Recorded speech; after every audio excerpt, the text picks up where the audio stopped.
Okay. Okay, we're continuing with this series here of equipment. So let's talk a little bit, continue on about the weighted uh, collars and the weighted harnesses.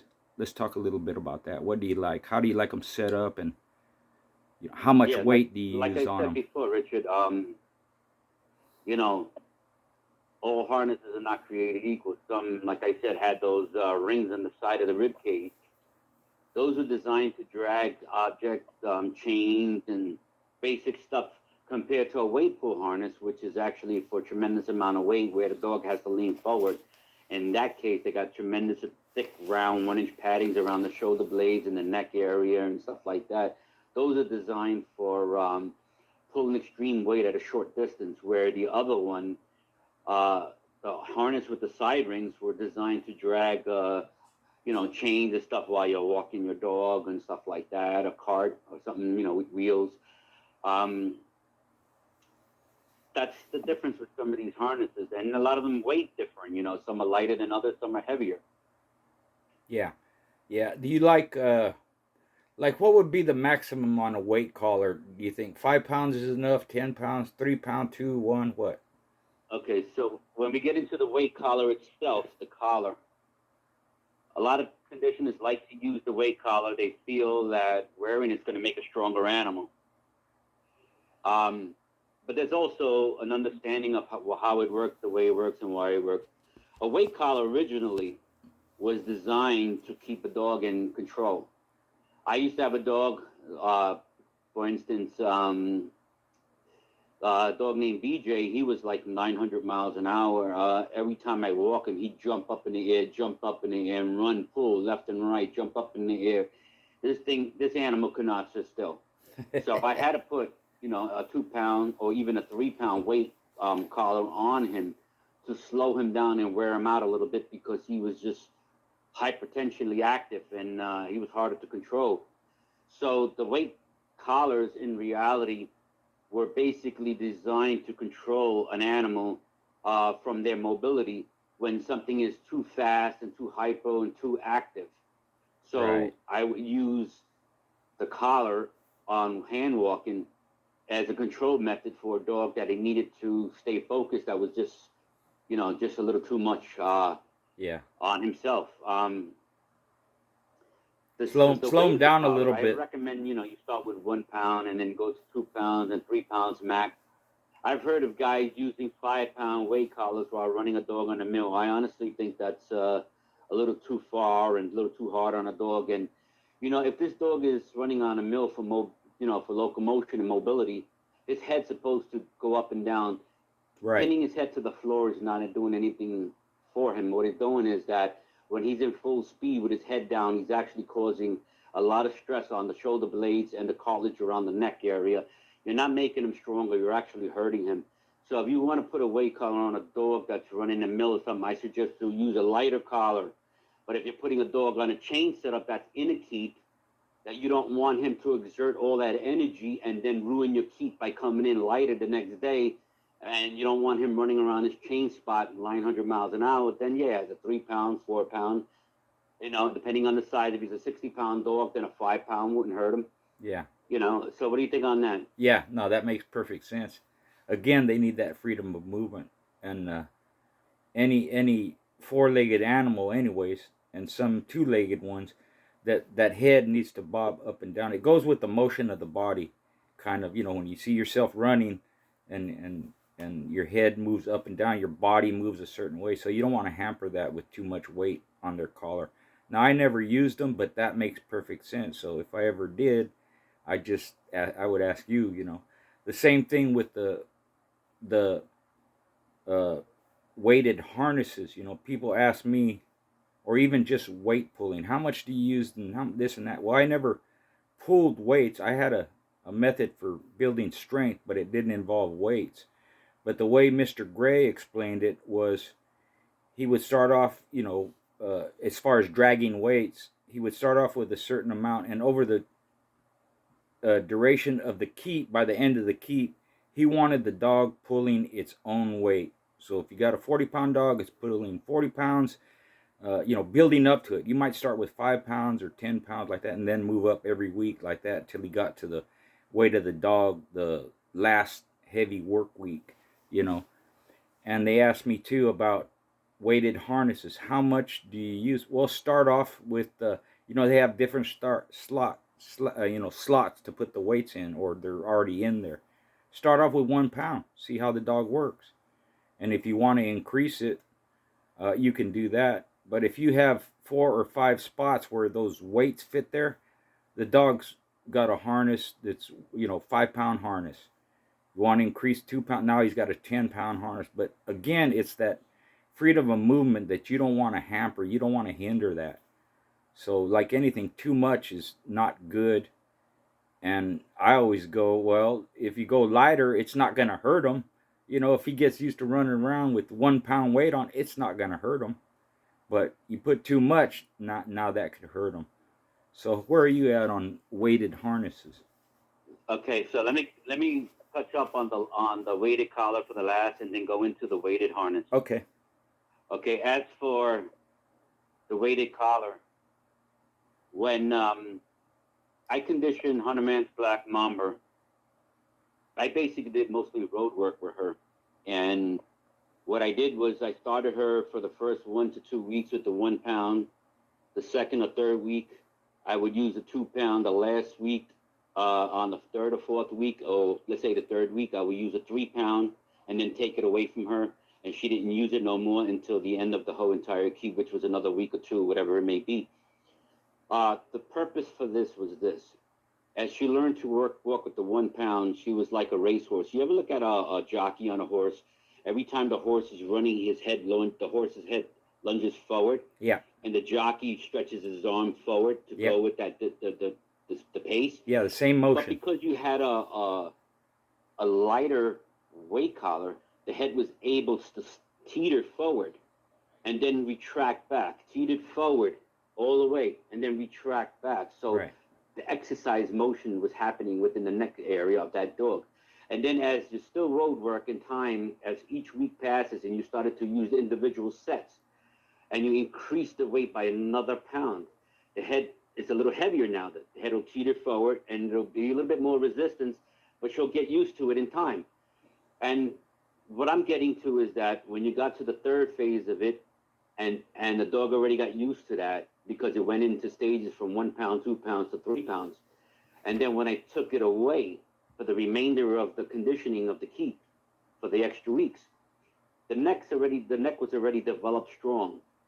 So when Mamba would have to go out and, go out there in the swamps and then tackle a big wild boar, and the boar happened to turn around and try to push her down, her neck was so strong that the boar could not pin her down, put her head down, because she can lift up 3 pounds up with no problem. Right. That 3 pound resistance was able to lift up straight up and keep that wild boar from tusking her on the top of the back and the sides and the neck area, and having her head down would be no good for a weaker dog. Right.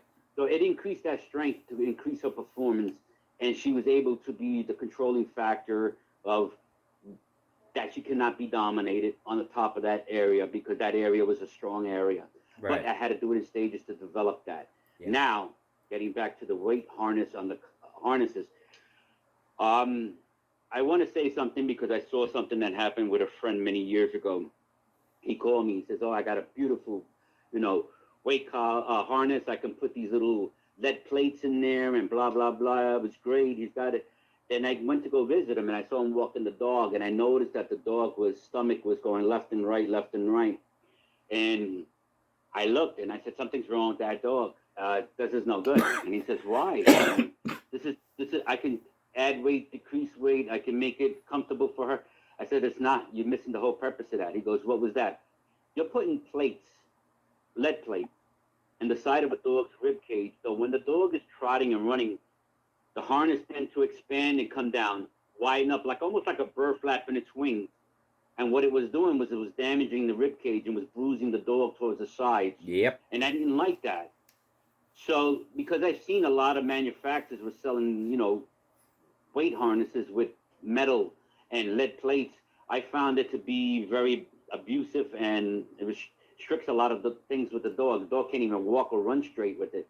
So what I did was I designed my own harness that had like a little backpack on each side. And let's say the guy was using 2 pounds. So I would take sandbags, Ziploc bags, and fill it with sand and put it on a scale. And when it made 2 pounds, I zip it closed and write number 2 on the bags. And then if it's 1 pound bags, I write number 1. And if it's 3 pound bags or 2.5 pounds or whatever, I just write down the weight of each bag. Right. So when I started to work the dog, I put these 2 1 pound sandbags on each side first. So now when this dog is running around, sand bends, it contracts, it dents, it moves. It's a lot smoother, but you still got the same weight resistance that you're looking for, but it's not damaging the rib cage. It's not damaging the dog. It's flexible. It's mobile. It gives the dog more swing and motion for conditioning to get the best conditioning out of the dog. The worst onset of weight harnesses is that there is restriction of the dog's motion and mobility as he's trotting or walking or even running with the harness. It cannot be hitting him and banging him on the rear. It can't bang on the rib cage. It can't be pulling his body, his stomach to the ground. You need it to be where it's soft. So it's just the concept, sand is softer than lead. Yep. But yet can weigh the same. So Yep. What would you prefer, lead or sand? Yeah, sand. You're right. Because you can't put it so tight, the harness Exactly. or the collar, where the dog can't move because they breathe. So they need it a little bit loose. So when their chest expands and contracts with their breathing, the harness moves too. So, you have to have it kind of loose. I would go with that. I would use the sand or some soft material that you have to weigh and mark down, like you said, so you have an accurate weight of what it is you're using, and that gives you an accurate weight of the harness. And I would even, like all my stuff, I weighed it. How much does the collar weigh? I put it on a scale. And then how much does the harness weigh? How much does the hookup weigh? All that, because if you don't do that, then you have to put a tear on every time you're weighing your dog or whatever. So if you have I forget what the weights are. So if you have a 2 pound collar on your dog and you weigh him and he weighs 40 pounds, 42 pounds, you know that the dog is at 40 pounds because the collar itself weighs 2 pounds. So you have to do that back and forth, but to save, taking the collars off, taking the harness off every time you weigh them, I just weighed the equipment and then took that amount from the total weight of the dog. It's like putting a tear on it like they do meat. They put the meat on the scale, and if it's in a bowl, they've weighed the bowl, so that's included in the tear. So you can fill the bowl up with meat, and then you put it on the scale, and it gives you the accurate weight of the meat itself because it takes the weight of the bowl out of the equation. So I did that with my equipment when I weighed a dog because I didn't want to. If I'm going to weigh him and he's got a harness on, he's got his collar on, I just weighed the stuff. So I put the dog, I got an accurate account. That way I don't have to take everything off and then put it back on just to get the weight of the dog. Excellent. Yeah. Now let me give you another different terminology, similar to the same aspects of what you just discussed, Schoolboy. Here's the thing with these collars, the harness, and the workout itself. When you got a 50-pound dog, and he just ate the night before and he took a dump, he's going to be 51 pounds when he ate, and then when he empties out, he's going to come back to either, 50 pounds because 1 pound of food. But now you take the dog, you work him out. After the workout, he's got fluctuation weight distribution, which just goes up and down. So now after the workout, he's 49.5 pounds. But when you got a 2 pound weight collar and you got a weight harness on that dog, when he was normally, after the workout, would normally bang out at, let's say, 49.5 pounds. Now that dog can go anywhere from 49 to 48.5 pounds. And you say to yourself, why did he go 2 pounds or a pound even further, a pound and a half lighter? That's because he was carrying that weight collar and that harness. So now you, as a conditioner, are going to panic and say, oh, my God, my dog's dropping way too much. I got to add more food and everything. Meanwhile, you just ruined your keep by doing that when you didn't understand that a lot of times the type of workload and that the dog and the stress that the dog has, the more stress that he has to deal with is the more of the weight distribution that's going to drop on the animal. Right. Even though everything is perfect, the feed can be perfect, the training could be perfect, the keep can be perfect, but because he's doing the additional, always expect that half a pound to a pound, or even up to 2 pounds, to become under. But it's not an actual setting until the end of the week, and then you know your weight exactly where you are. Right. But just keep that in mind, that if your dog in an average workout with nothing, it comes empty at 49.5 pounds, but when you start adding equipment on him, you can lose a half a pound to a pound of body weight or faster, because he's struggling more and he's working harder. He might not be working as fast as you was doing before, Yeah. but in reality, he's working harder because now there is a big resistance from up and down, from left and right, and for the pulling himself. Yep. Yeah. That stress usually comes out in the saliva, the spit, So he could where one day he doesn't have that stress on him, he's going to weigh a certain amount. The next day he could be half a pound lighter, just from the saliva and spit he spit out of his mouth, because more of a workload with all that stuff on him. So that's a good point. Think about that 1 pound, that 1 pound collar considering the 3 pound, and the weight harness on top of that. Yeah. Just because he was carrying that weight on him is going to make him, burn a little bit more on the calories. Yeah. So right. expect that, guys. That's a normal thing. Don't panic, but don't start to increase stuff, unless you really start to drop, more than 2 pounds exceeding because of that situation. Just remember, the more you expect out of the animal, there's also going to be changes on his weight distribution. Yeah. Yeah. Speaking of, just because you mentioned it, speaking of calories, I'm gonna mention something, because I was looking through my notes and I forgot how I calculated calories, but there's a way to calculate them. So, but in my notes, just as a regular daily intake of food was between, depending on the size of the dog, was between 600 and 800 calories daily. But in keep, I bumped that up to between 1,000 and 1,200 calories. That's how much nutrition they need when they're in keep, because of the stress load, because of their metabolism, because of all that stuff. It's almost double, if not double, what you're giving them in daily food compared to what you're giving them in keep. Because people has asked me, how do you count calories? I forgot, but I used to do it. But there's a method, there's a formula for doing it. You just got to look it up. And then you can break it all down. Calories per each pound of body weight on these animals that are required, but you can't go. I can't go by a chart for one reason. You can have 2 40-pound animals. One might require more calories than the other. Exactly. But the fact is, one dog's metabolism might be 10 times faster than the other because of age difference. They could both be 40 pounds, but you're talking about a 2-year-old dog, a 6-year-old dog, a 4-year-old dog. It's not going to be the same.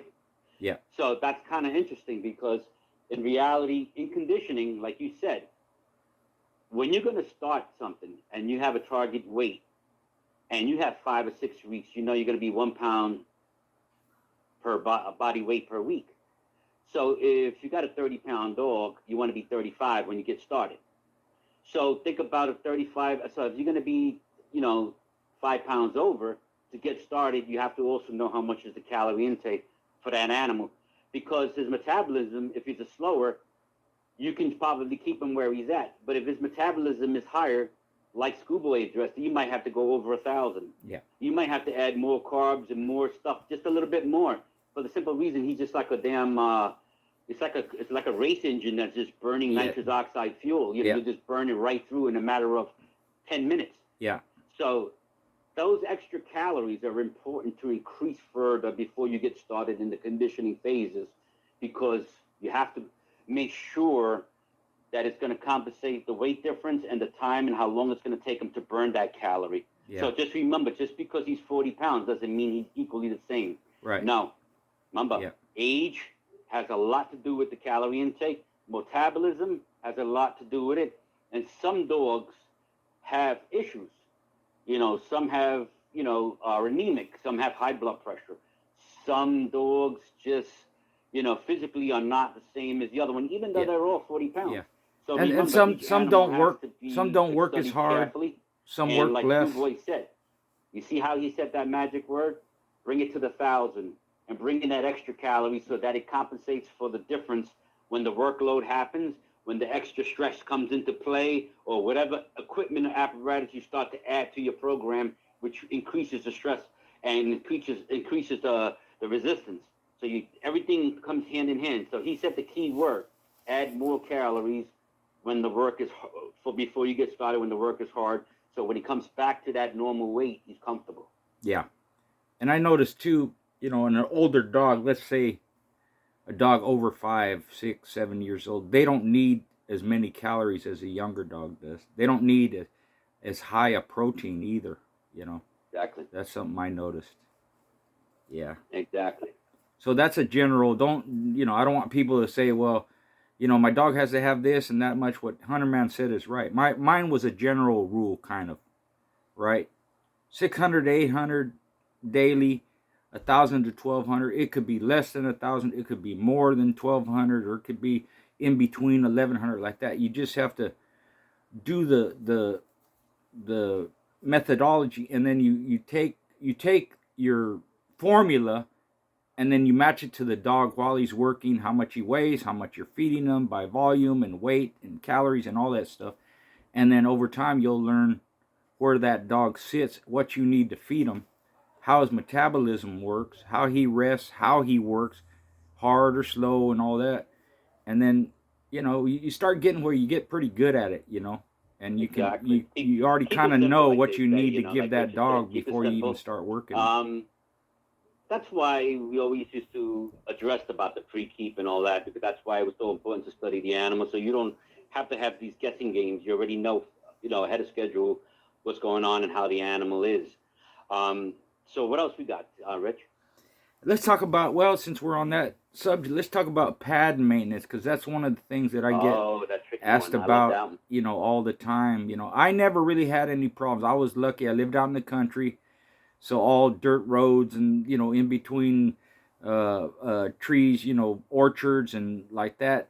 Some real soft dirt sometimes, because they plow it up, they run through it with the machines and all that stuff to soften up, get it ready, and all that stuff. So I only had, that I can remember, one paw incident where I tore a little bit of a paw, and I just fixed it right away. But I'm getting a lot of questions about, what's good for the paws, what can I do, this and that. And so let's start with that. Okay. Back in the old days, in the dogmen days, we didn't have all these creams and stuff to put on their feet. So what they used to do was they used to look for the old red oaks and old acorns, and they used to boil them in a pot of water so you got the black taint in them. And then they take all the acorns out, strain it, and then they used to take that black taint of the liquid and then wash their dog's feet with it. And what it did was it protect the pads and harden up the bottom of the pads a little bit, so that when they did the road work on the black asphalt or on the roads, the dog had tough feet. They wouldn't tear their feet as bad because the feet were protected. But today you got Blue Coat, you got Mush's Foot Secret. There are so many different coatings that you could put on the pad. But here's the thing, Mush's Foot Secret is basically almost like a Vaseline waxy type material. Where would that be best be used? Honestly, I would use that more times in the wintertime, because the ice can't stick in between. I used to put plenty between the toes and everything, so the ice cannot form in between the toes while you're doing your road work. And it also protects from the salt, and it also, kept the feet from getting, freezer burn in the ice. But I wouldn't use it in the summer because the asphalt was so hot that it liquefied and it kind of burned their feet. There you go. So Mush's Foot Secret was the best application for me, anyway, in the wintertime. Yeah. Where the Blue Coat was great in the summer. It coated the feet, and it was great for like the slat mill, which is constant impact. The carpet mill, it was great for. Even the email. Just remember that the email is vinyl material that can burn. That's why you don't want the email too much in full speed. You want a trotting motion in email. because you not only you can go from 2.5, 2.6, 2.7, and bring up your dog up to endurance, but you give the dog a chance to secure his feet to it, and it's like a stickiness on the blue coat, and he doesn't slide too much on that vinyl compared to that if I would have used the Musher Secret or used any other stuff, even Vicks Vapor Up. That's basically, part of that. The feet is the most important thing of a fighter. You take care of your feet, you can stand on them. If you don't take care of your feet, it just wears you out. It takes a lot out of your whole body structure. Yeah. It's the dancing thing. Why? Because it's regulated by the feet. What do you think? Yep. Good points, man. Because a lot of people, I always talk about I was born in country and with dirt road, the farmer, and all that stuff. A lot of people, top dogmen, didn't live in those areas. They lived in town. They lived in big cities. So their whole, any hand walking or even road work was done on pavement. It's done on asphalt. They may be able to go to a grassy area, a field or something, a baseball field or a park or something like that. But you still, and even if you drive, a lot of them they're in town, and they don't have that luxury that I had. So they had that. I think in that respect, their pad maintenance was a lot better than mine because I didn't really have any issues. But they got it down to a fine science, just like you did. You're taking into account the ice, you're taking into account the asphalt, that it gets hot and melts. You're taking into account that it's on a cement, and those hard surfaces, they don't give. There's no like on grass or on dirt or even sand. So it's a coating, but it's also like a cushion on their pad, which helps prevent damages. That was good stuff, man. Yeah, here's another thing. You mentioned this earlier, Blue Boy, and I was telling you that many years ago when I first met Bill, and when he retired and he gave me some of his stuff, I noticed there was a pair of 4 little leather boots in there. He made his own custom boots for the dog with a little rope, with a little tiny rope. Looked like you said, like the moccasins. I'll let you describe why those are better. But when he had to be in some really severe ice storms and conditions where that ice on the ground was sharp, like razor blades, or even if he was to work the dog in an area that he wasn't familiar with, that there might be glass. There might be something in a grass field you don't know. Same thing like being in a beach. Sometimes the sand is the greatest resistance, but at the time you don't know what's under the sand. It could be a seashell that'll cut your dog's pads. It could be syringes. It could be anything in the ground. Yep. So we have to be very, very careful. So when I saw these 4 little pads, little boots on it, these are way before boots even came out that I know of. Anyway, for myself down here at the East Coast. But what's your take on the boots? Because I know you know pretty much about that too. Yeah. My buddy used to use them, and the problem is if you notice, like take a horse with horseshoes on, right? And you see them in town, you see them on asphalt or they're down the street. They're clopping. They're picking their legs up and clopping like that. Clop, clop, clop. That's why you hear that clop, clop, clop. But out in the field or out in the dirt, they have more natural movement because that hard surface. And it's the same thing. If the boots are too hard, the dog's going to walk funny. He's going to lift his feet funny. So they have to be more of a thinner leather if you're using leather or whatever material. Now they have these other materials. It has to be pliable, and it has to be more on the thinner side and be able to almost like a moccasin, like we talked about, where they can feel their feet through the leather, but they have that protection where they're not tearing their pad. So the hard boots, I don't like them. The more softer ones, those are the ones I liked. And my buddy used some, and what he would do is he would put socks on the dog first, then he would tape the socks on, and then he would also put pad coat first on the dog's feet, that pad coat stuff. And then he put the socks, tape the sock, then he'd put the boots on, strap them, and then he would tape the boots so that they don't fall off, because all that movement around this and that, going back and forth or just running for a long time in the one direction, whatever it is, it loosens them up. And if you don't protect them by putting that tape, or even if you want to line it with a little bit of furry stuff, what happens as it loosens up and moves, the top of that boot will cut into the dog's leg, right above their foot. So all that is you got to take all that into account. And like I said, That's the only awesome. way to do that is to practice, practice. That is awesome. Also, I want to address every time we have a topic as we're speaking now, guys. I'm always going to address maintenance. As a conditioner myself, um, every time I work a dog, and I got done with a strenuous workout or whatever, and the dog was relaxed, I always took the dog and put him in a wash tub. And I didn't have to wash the dog, but I washed his feet, and I always wash his legs, because that's the area that needed to be massaged. So not only do I massage as a therapy, 5 to 10, 15 minutes of massaging before I take him upstairs and put him in my bedroom in his crate. Every dog that I ever conditioned, I have always kept them in the house with me. I don't leave them out in the chain spot, because when you leave them outside, there's a lot of things that can happen that's going to ruin your keep. Too much running around in the whole 9 yards, everything that can affect your conditioning, getting ready for your performance. But the feet, I always took care of. I washed their feet, make sure there was no objects, sand, dirt in between the toes, and their feet felt fresh. And then when they went home to relax, it's like you work hard, you take your boots off, you wash your feet, and then you relax, you feel better. Yeah, good That point. was important to me for the animal. Yeah, Maintenance of the animal's overall health is important after every workout. yeah, Always remember that. yeah. That's a good point. Because there is stuff that can get in there. It'll get embedded in between the toes. So when I did my rub down, I rubbed everything in between each toe. And when you put your hands on them like that, you can feel any kind of funky thing that's on there. Maybe a sore is forming, or there's a little stick in between their toes or attached.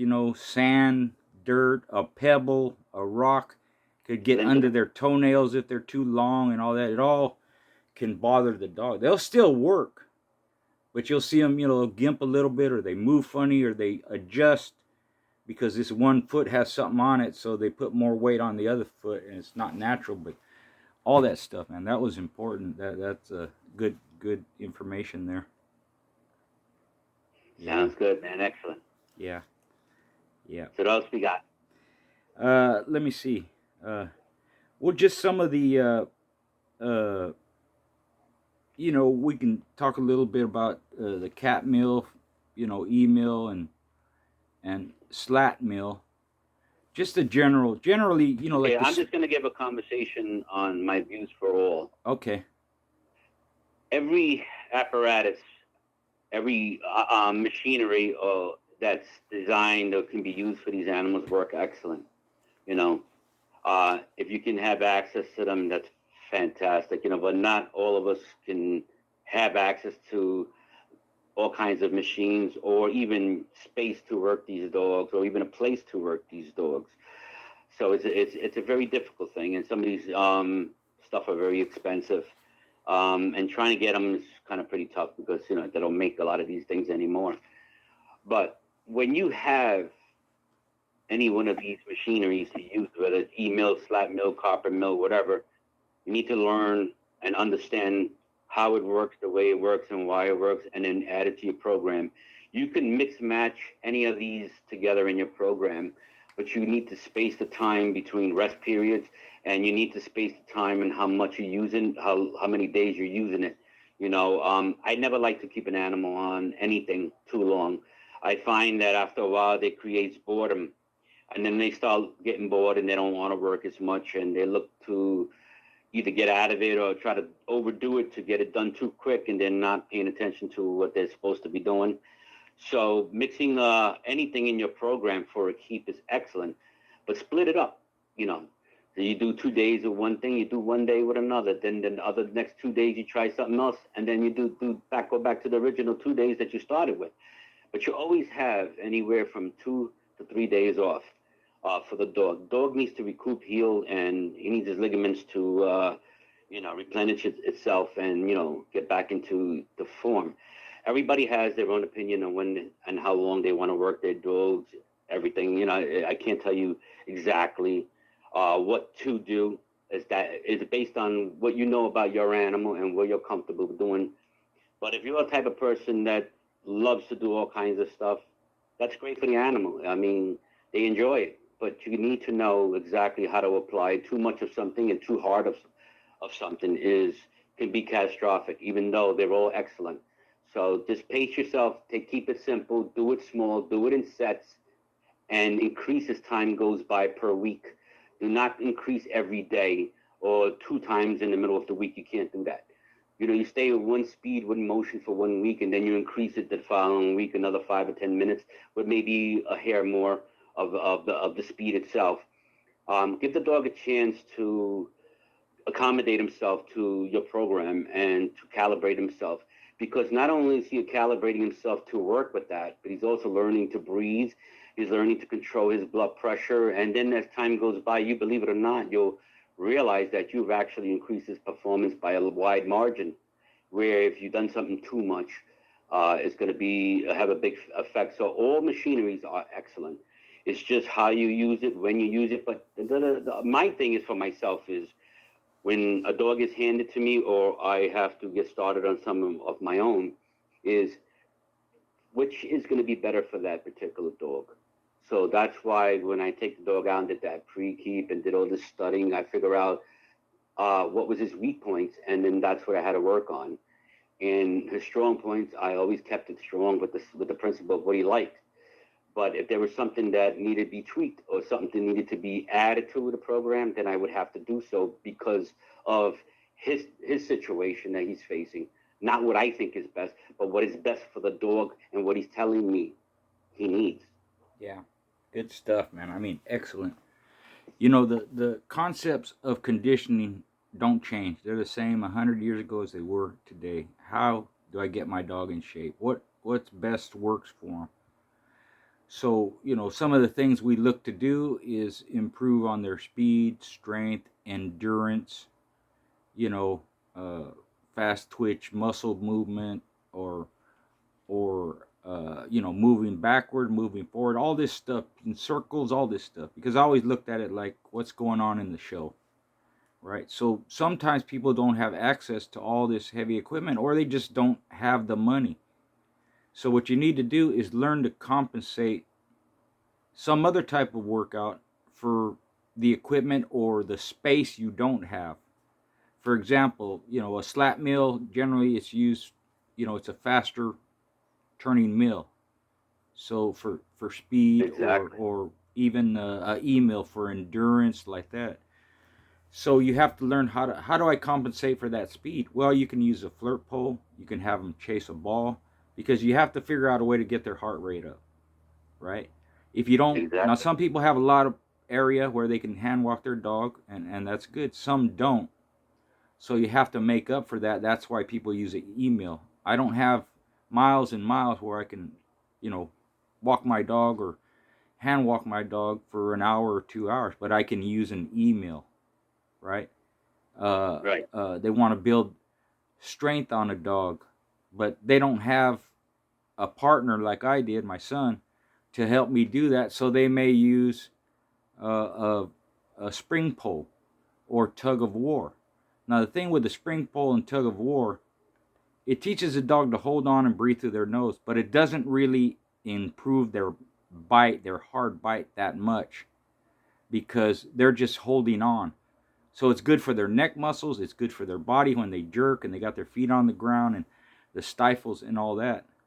So what I did to help their increase their bite was just give them a heavy bone, a heavy beef bone, because the jaw is like a hinge. It moves up and down. So you're working the jaw when you do that.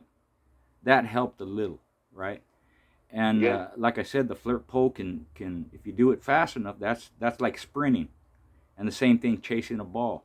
Now I would do that too. Me and my son would throw the ball back and forth to each other. Or if you have a dog that's smart, you throw the ball, he runs out, and then he trots back and gives it to you. But me and him used to do in tandem back and forth. So he's sprinting up there and he's sprinting back and forth like that. So there's all kinds of different ways you can do it. It's just, what is this exercise? What am I getting out of it? What am I helping improve on my dog?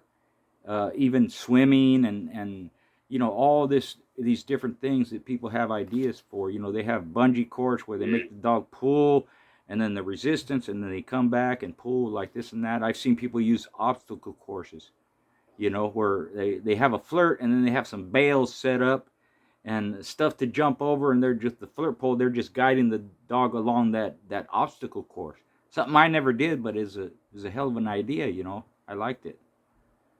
Oh So yeah, I totally agree. So I'll address two things. Let's start with the bite. Um, People ask me many times, can you make a dog bite harder? I believe so. yeah, And the reason for that is that, and let's go back to dogman terminology into science a little bit, okay?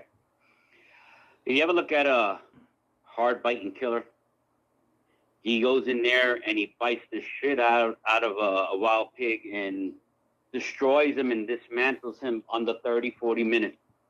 Why was he such a incredible freak with his mouth?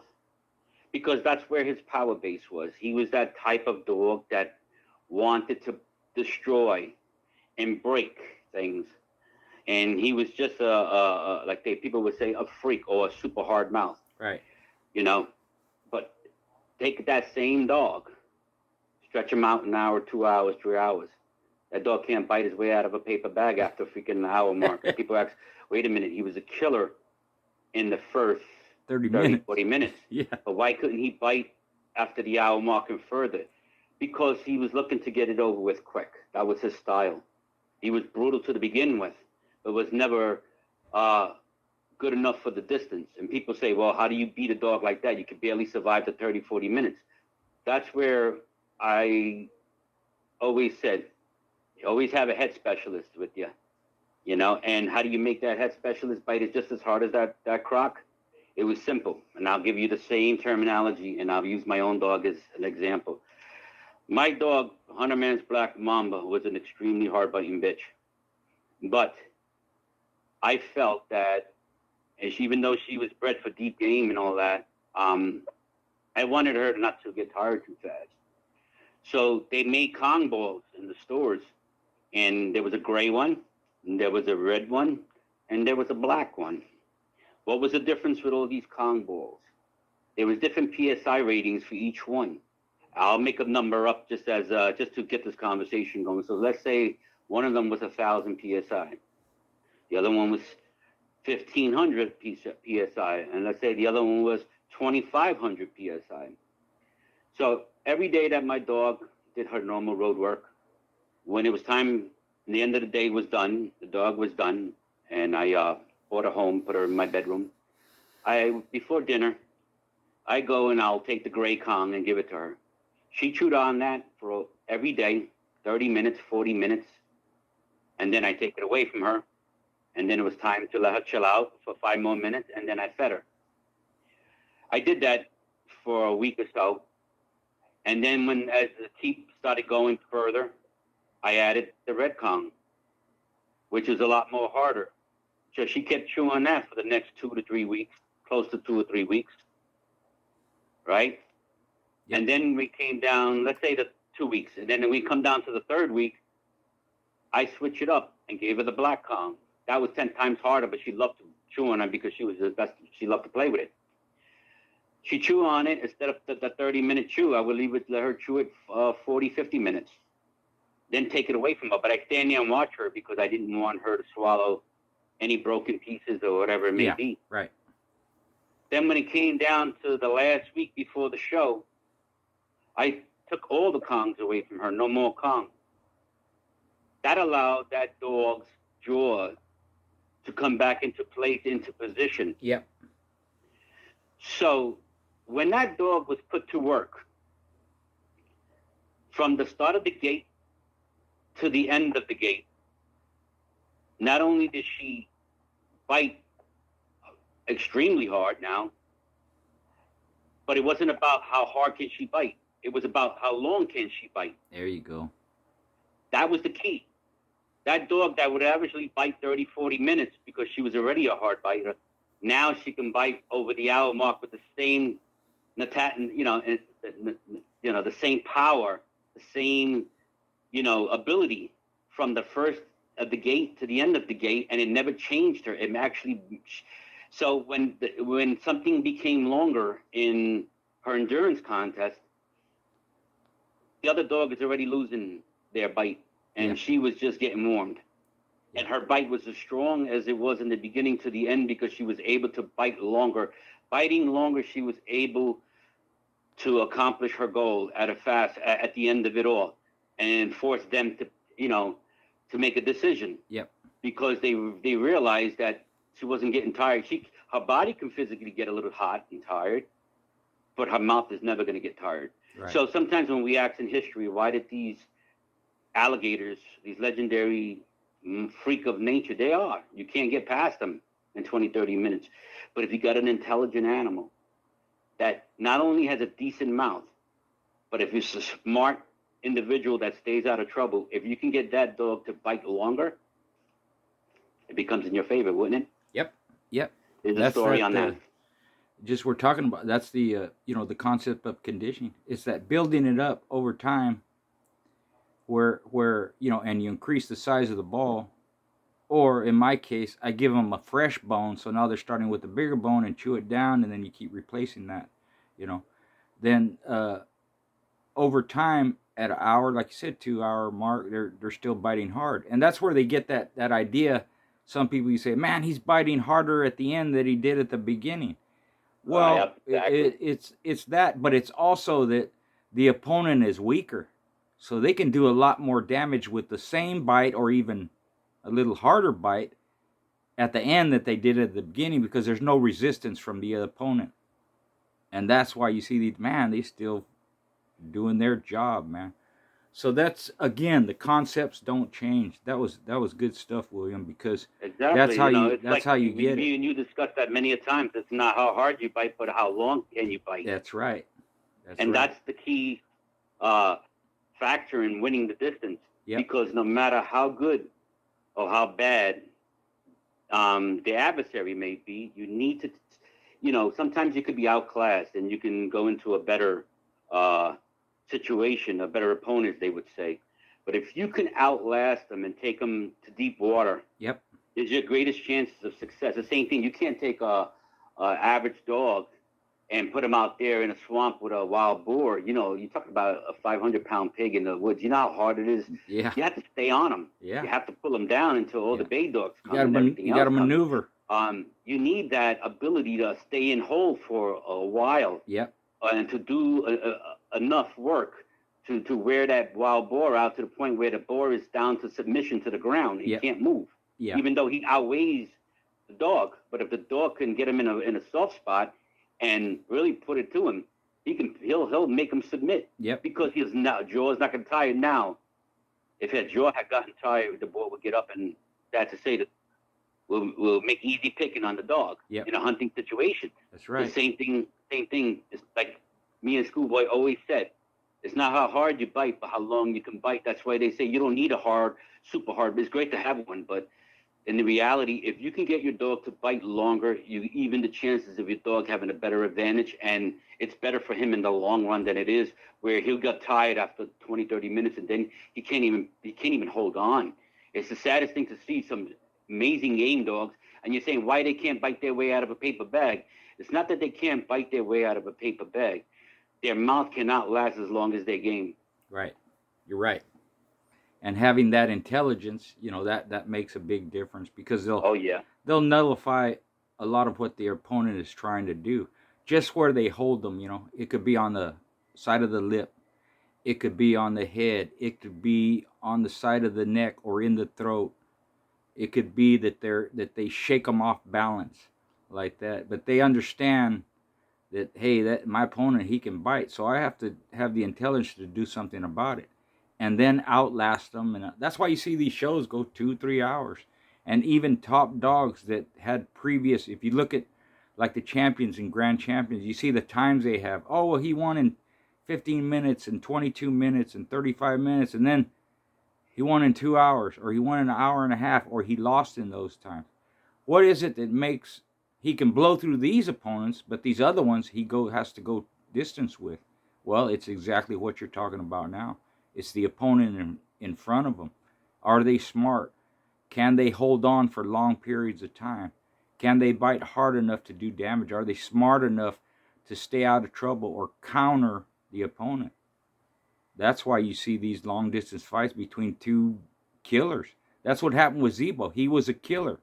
And the weight factor made a difference, but the opponent, Champion Greaser, was a smart, slick head dog, and he held him out for almost 2 hours.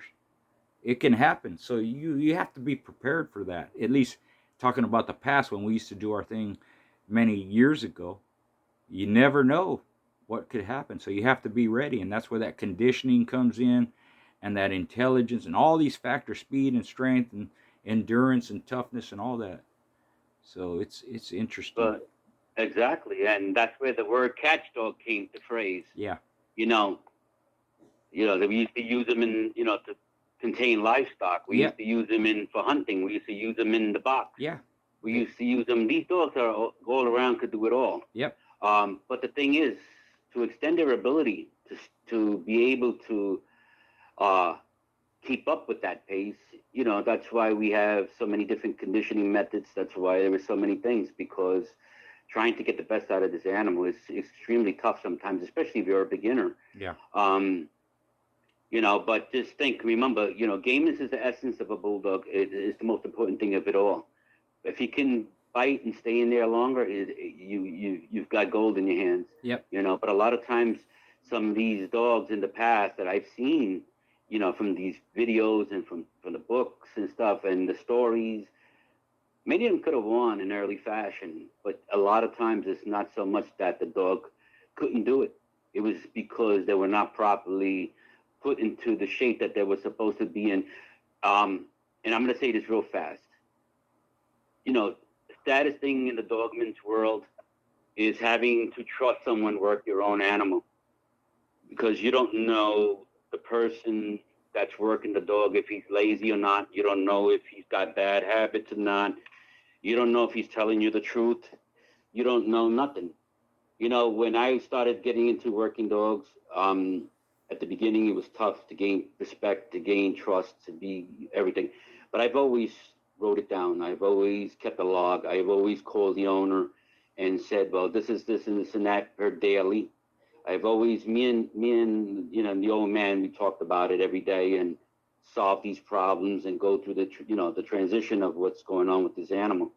But the thing is, I was dedicated. But I always gave them the information, and I always said, if I felt it wasn't right, it's not happening. I can make the decisions to pull them out and not go along with the endurance contest. Right. The animal was the most important thing, and that meant so much to me, and meant the same thing with Schoolboy. That's why we bring out these videos. Yes, sir. It's not just understanding the old world of the game dog world, but also in the hunting world and overall maintenance and health and the history of the bulldog itself. Mankind, we created this dog. The bulldog is a reflection of ourselves. But unfortunately, like there are cur dogs, there are cur dog men, people who lie, take shortcuts, or charge tons of money and can't even get them in right. Or guys who just want to get wins by using other stuff and letting somebody else work them and then get the notoriety, but not putting in the work. Honestly, you're only cheating yourself. I always said, and I'll always say it, and this goes for Schoolboy, our greatest adversary was not with our opponents, but with ourselves, to bring the dog at 110%. The dog meant a lot. So that is why we bring these videos, because it's not just one thing about him. There's so many things to understand, even if something is simple that you do every day. But sometimes talking about it brings in many ideas, many understandings, maybe something that can help somebody, but it also helps the animal. That's it, brother. Well, on that note, we'll end this video, and just to let everyone know, stay on the line after I stop the video, William, and we can talk a little bit more. But I want everybody to know we're going to do some more along these same lines, and we'll just keep doing them. We appreciate your guys' support, really appreciate and the you. feedback is great. So one last word, William, you got anything to say? Yes, guys. I hope you enjoyed the videos. tune into all his videos that he puts up on YouTube, because there's so many things that go back and forth with, and the topics and the answers are there. I really appreciate all your support for the page, and as well as for Schoolboy himself. I hope everything I said and he says and other great dogmen that are on here come to mind to make you a better person. Remember one thing: your success is our success. Your healthy dog and a happy dog is what makes us happy. You know, everything that we share is based on knowledge of the history of the past, but at the same time, it's just the love and the compassion that we have for these dogs. So thank you for your help and your support, and most of all, stay tuned, because this is just beginning. All right. Peace, everybody.